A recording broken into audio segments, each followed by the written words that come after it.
In an April 9 posting on his RealityChek blog, economic analyst Alan Tonelson commends President Donald Trump for taking the long-overdue step of tackling the issue of China's cheating and other trade abuses. He applauds Trump's recognition that past efforts to discipline China's wide-ranging trade predation have failed miserably, and that the alternatives currently being touted by his critics, launching a suit at the World Trade Organization, further bilateral talks, mobilizing a global coalition to confront China, are simply old, spoiled vintages being poured into new bottles. However, Tonelson also faults the administration for not comprehensively describing its endgame, and for not employing the considerable power of the presidential bully pulpit to make its case to the public. The Trump administration is rightly concerned about China's many and varied efforts to steal American intellectual property, he writes. The technological progress that this theft has enabled the PRC to make has displaced U.S. production and employment in advanced American manufacturing, and has helped China catch up with the United States militarily. And as analysts like Gordon G. Chang have warned, if dictatorial China gains supremacy in key cutting-edge technologies like telecommunications and artificial intelligence, privacy and individual liberty around the world could be profoundly threatened as well. It should be obvious by now, says Tonelson, that China's technology predation won't stop unless Beijing is made to suffer major consequences, or believes they are on the way.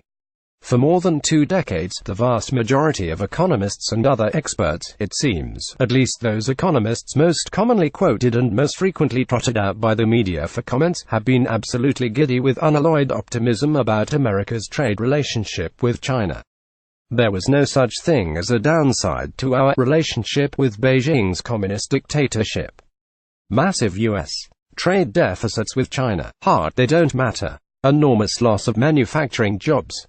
Hard, that's Rust Belt stuff, not to worry. Loss of our microchip and high-tech dominance. Hard, American consumers will benefit from cheaper China-made electronic gizmos. China's utilization of our technology for an aggressive military buildup. Hard, the decades away from presenting any credible threat. Alan Tonelson was not, and is not, one of those chirpy, cheerful voices of Panglossian optimism that blindly insist all is for the best with our China partnership, and that obtusely refuse to see the destruction all around us and the looming danger ahead. For the past couple decades, Tonelson has been one of the few scholarly, outspoken and sensible voices pointing out the elephant under the doily in the living room. As a lead analyst for many years at the U.S.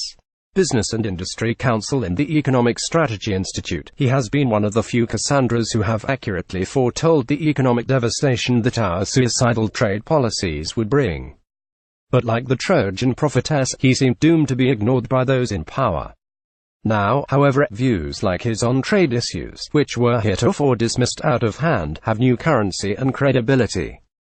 In a recent interview on CNBC, one of the network anchors expressed surprise at Tonelson's apparent frustration with the administration's tariff and China trade policy announcements, expecting that he would be a wholehearted cheerleader for the Trump agenda.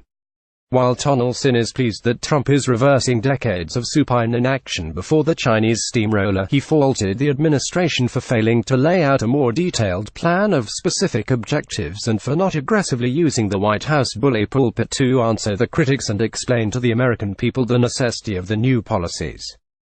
Due to our past policies that have comprehensively entangled us with and made us dependent upon China for many of our wants and needs, there will be pain and sacrifice in restructuring our relationship. The American people need to be told what to expect. In his blog post cited above, Tonelson acknowledges that, with regard to our trade policies with China, American success would breed problems whose solutions aren't easy to see. Principally, he asks, how would Chinese promises to stop either the outright stealing of intellectual property or its extortion in exchange for access to the Chinese market be verified? Yes, as far as China's communist leaders are concerned, promises are, as Lenin said, like pie crusts, made to be broken. That has been proven over and over again, with Beijing's string of broken promises stretching through the reigns of Reagan, Bush I, Clinton, Bush II, and Obama. With this fact in mind, Tonelson points out an obvious difficulty that must be addressed, as I've asked previously. As with other proposals for improving Chinese behavior, like improving its labor or environmental standards, how many American officials would need to be running around how many Chinese corporate suites ensuring compliance? And would the U.S. tech and other companies victimized by Chinese ripoffs and blackmail suddenly start complaining loudly and en masse about practices they've meekly tolerated for decades in exchange for short-term China profits?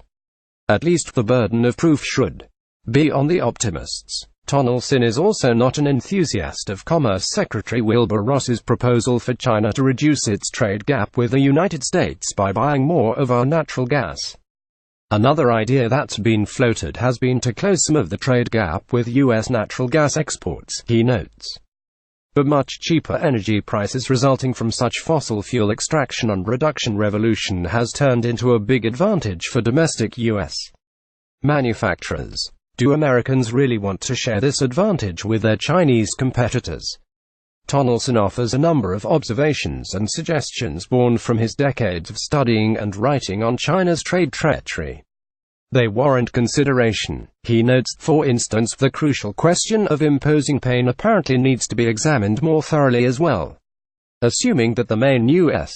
objective is changing Chinese behavior by creating fearsome consequences for continuing with the status quo, is the best way to hurt Beijing, at least in the short run, tariffing its advanced, technology-intensive goods sectors, which employ relatively few Chinese. Such levies could well undermine China's long-range plans for supremacy in these fields. But isn't it likely that in the short run, China would be much more worried about the job destruction that could result from curbing Chinese exports in labor-intensive consumer goods sectors, which are still mass employers? Tonelson lauds President Trump's efforts to reshore production and jobs to the United States that were offshored to China and elsewhere. He points to the benefits that are already accruing due to Trump's earlier tariffs on solar panels and washing machines. America buys lots of Chinese manufacturers that can't be procured from many other developing countries because they can't match China's industrial infrastructure, or from many high-income countries because they can't match Chinese prices, he notes. So it's reasonable to expect that the China tariffs will generate some further manufacturing reshoring. But, he adds, many of the more sophisticated products imported by the United States can be supplied by other countries, so China-specific tariffs are unlikely to affect those shipments. This problem could be solved, and much reshoring spurred by more sweeping tariffs. Photo, clipart.com. Related articles: China's cheating, theft, extortion, espionage, tough U.S. policy. Tariffs are long overdue. Tariff reality ignites stocks. Affirms Dow theory bull market signal. Trump's proposed tariffs on steel and aluminum alarm some Republicans. China's Trump card. $1.1 trillion in U.S. Treasuries.